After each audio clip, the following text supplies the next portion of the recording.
Good morning. Today I am going to take 8 part of solutions.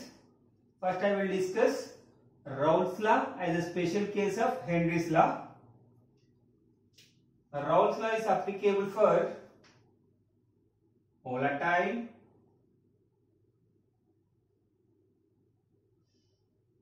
liquid solution, whereas Henry's law applicable for solutions of gas in liquid. As per Raoult's law, partial vapor pressure of I component, that is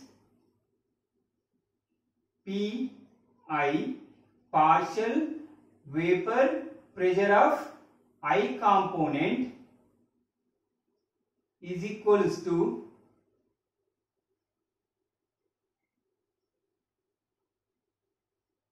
pure vapor pressure of a volatile component and mole fraction of volatile component. As per Henry's law, partial pressure of gas, that is P, is equals to KH into X, mole fraction of the gas in solution. So Pi is partial vapor pressure, P is partial pressure of gas, Pi is partial vapor pressure of volatile component. If we compare these two equations, in first Pi directly proportional to Xi, partial vapor pressure of volatile component directly proportional to mole fraction of that volatile component in solution. In this, partial pressure of gas is directly proportional to mole fraction of the gas in solution. Okay, these two equations differ only with respect to proportionality constants, that is P naught I in first case in Raoult's law and KH in Henry's law. If in a situation, if P naught I becomes equals to KH, in this situation Raoult's law becomes Henry's law as a special case. Now I am going to discuss solutions of solids in liquids. In this, solvent is volatile and solute is non-volatile. We know volatile means the solvents which are easily vaporizes. Example for this is water or carbon disulfide, and non-volatile solute, we can add NaCl to water or glucose to water or urea to water or cane sugar to water. It will give a solutions of solids in liquids, or else we can add iodine to carbon disulfide or sulfur to carbon disulfide. Okay, the properties of these solids in liquid solutions are mostly depend on the solvent, but there are some properties, example vapor pressure, which is completely differs from solvent. We'll discuss it. I take 3 beakers. To this I added 1 kg of water. In all the 3 beakers I added 1 kg of water, that is H2O, and the surface of the liquid is occupied by water molecules only. In the 3 beakers, here also water molecules, here also water molecules, and for second beaker I am adding a non-volatile solute that is sucrose. 1 mole of sucrose I am adding. Due to this, some of the surface molecules occupied by solvent is replaced by non-volatile solute molecules, that is sucrose. And in this third beaker I am adding to this 1 mole of urea, that is also non-volatile. Due to this, some of the water molecules occupied on surface of liquid is replaced by this urea molecules. Okay. Now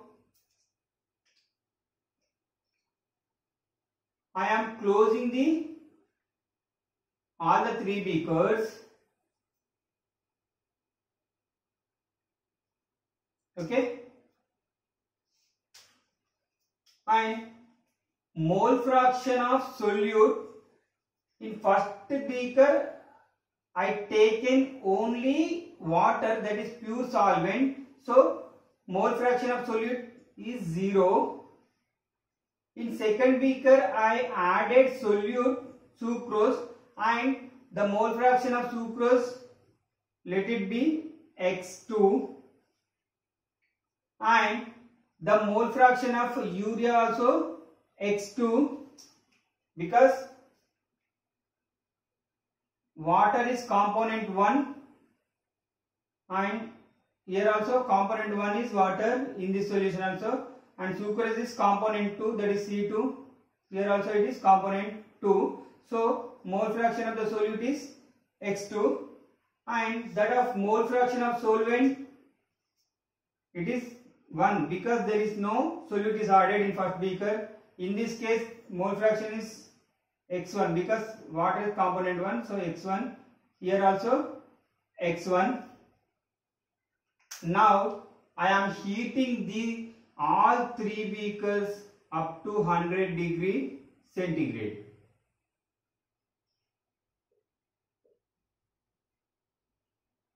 At 100 degree centigrade, some of the water molecules vaporizes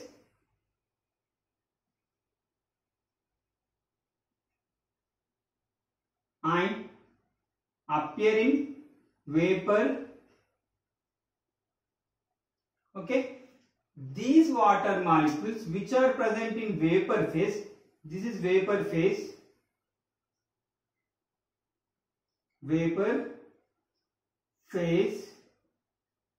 the bottom part is liquid phase. These vapor molecules exerts pressure on liquid surface.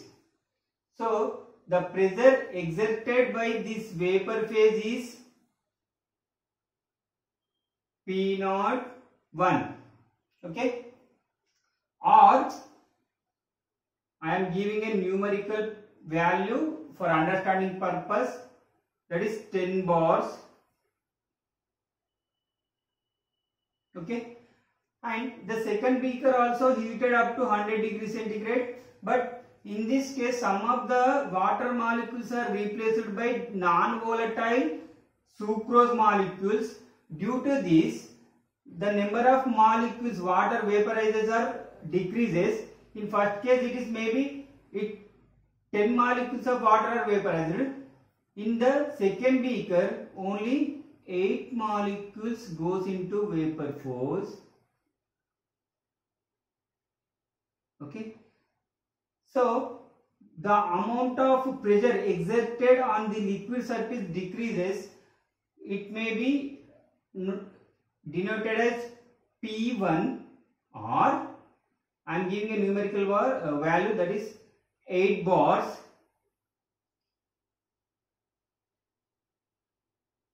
Okay, in third beaker I added 1 mole of urea. Due to this, the number of water molecules going into vapor phase also decreases. It also equals to 8. I am giving the vapor pressure.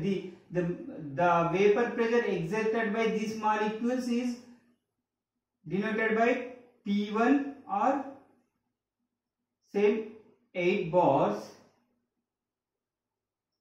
Okay, here I am writing the values. So vapor pressure of solvent, in first case only I taken only pure solvent, it is P01 or 10 bars. In second case, the vapor pressure is P1 in second beaker or 8 bars. In third beaker, in this solution also, vapor pressure of solvent P1 or 8 bars. See, in second and third beaker, the vapor phase consists only solvent, that is water molecules only.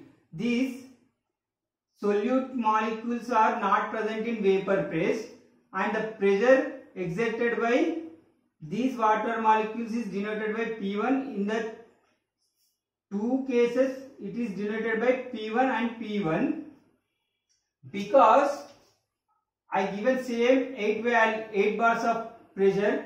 Why? Because I added 1 mole of urea in third beaker and 1 mole of sucrose in second beaker.